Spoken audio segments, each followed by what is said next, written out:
Hey guys, it's Woody, and I was doing Mail Monday, like sort of getting it together, looking through the different messages on my YouTube inbox, and I ran across this one, which I liked a lot, just like I like this opening route, by the way, but it wasn't a good fit for Mail Monday. The Mail Monday letters are typically about you, and this letter was about me, so I sort of just put it aside and thought, well, maybe I'll do a separate video on it, and this is it. So here we go. This is the letter.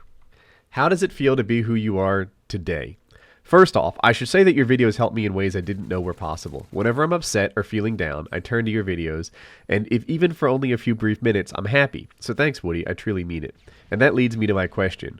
When you started your channel, did you know or think you would be this father figure on YouTube? And that you would become this person looked up to and have a following of thousands, a million soon, and that you would be giving advice and getting on a level with your subscribers that no one else has? To sum it all up, did you know that you would be this successful? And how do you handle it so? Does it or did it make you cocky at the start? So how do you handle success? Does it make me cocky? Let's start there. No, absolutely not. That's so not how I'm wired. I look at every video and see the flaws. I think I got the set and select button wrong on a PS3 controller, and now my mind's wrapped around that. I see myself on camera and think, should I be thinner? Should I be tanner? Should I be taller? I don't know. When I meet people in real life, and, I always worry, am I some sort of disappointment? I think that you're going to find every time you meet, and forgive me for lumping myself in with celebs, but anytime you meet a celeb in your life, I don't know if you have before, it's kind of disappointing. You've built them up to something that's larger than life in your head, and when you actually meet the real person behind it, you're like, oh, wow, turns out he's just a regular human like the rest of us, even though you thought that he would be something more than that. So, that's my take on am I cocky? No.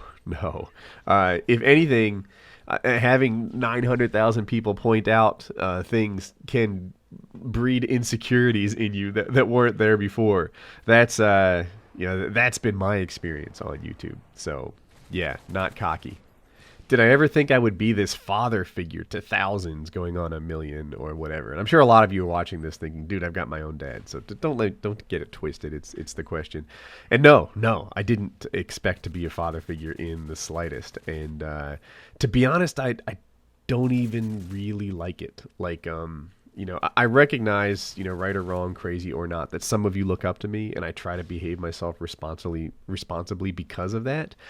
But man, I look at some of the other YouTube personas, like White Boy in particular, right? Now, I love White Boy. Don't take this as a dig or anything like that. But White Boy's online persona is goofy, right? That's the real White Boy behind it is kind of thoughtful. He's more likely to think before he speaks. He, if you get him in a group of people where he's comfortable, then he's quicker to smile and laugh. But that's who White Boy is, right? I don't know if you have anyone in your life who just kind of is more of a thinker than a chatter type guy.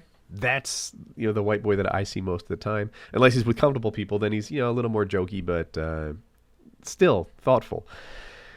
My online persona, this father figure thing, comes with super high expectations, and with everything I do, it feels like there are people out there trying to debunk it, trying to be the ones that see through it where nobody else does. I just had some jackass on Reddit today say, oh my gosh, don't you realize that Woody made this video about the new game type in an effort to make money, and he's really a bad person because he just did that for money. And it's like, wow, this guy in his head thinks he sees something no one else does, thinks that, I'm in on the scam that Woody's running, and none of you are. But the truth is, there's no scam here, right? This is the thing that we do, right? I make videos, the channel is profitable, and in that video, hopefully, it brings what I think would be a pretty cool game type to the table so that, we have one more option to play. That's it, right? There's no hidden agenda there. But because I am this guy who's thought of as being overly perfect, there's a whole counter movement trying to debunk the perfectness thing. And, the father figure, I think, just leads to even more of that. And no, I never sought out to be any kind of father figure. That wasn't on my agenda.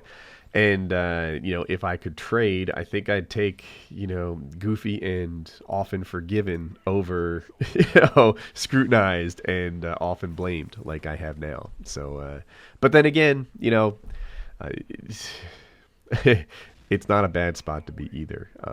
I've got a pretty good YouTube channel, and I'm sure there's a lot of guys who would trade spots with me.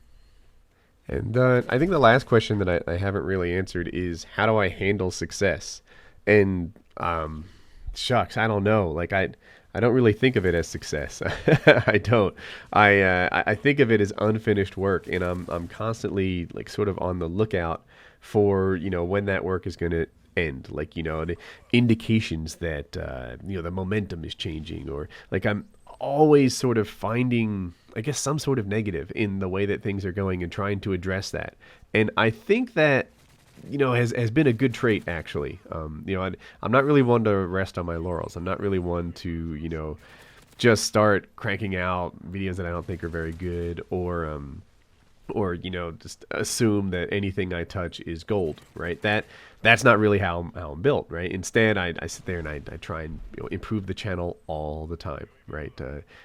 Just today, someone said that he didn't like the depth of my field in my scuff controller video, and I was like, all right, I think I have an idea on how I can make that better, even when I don't have someone else to operate the camera.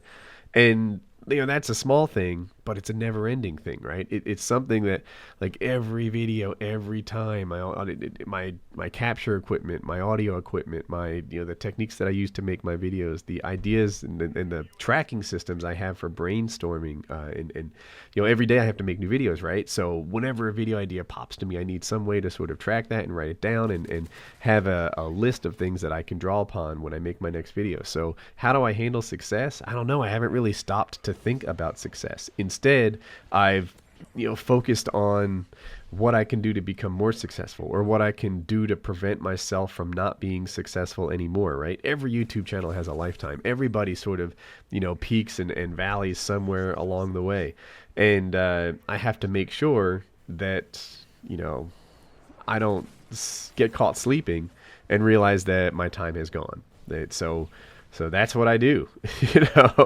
I don't really have like much to say past that. I am always looking for ways that I can do something better than I did before. That's how I handle success, quote unquote. Try and figure out ways to be better than I was yesterday. So yeah, I don't know. I thought this was an interesting letter. You guys might like it. You might not. Mail Monday will be coming up in a few hours. So have a good day.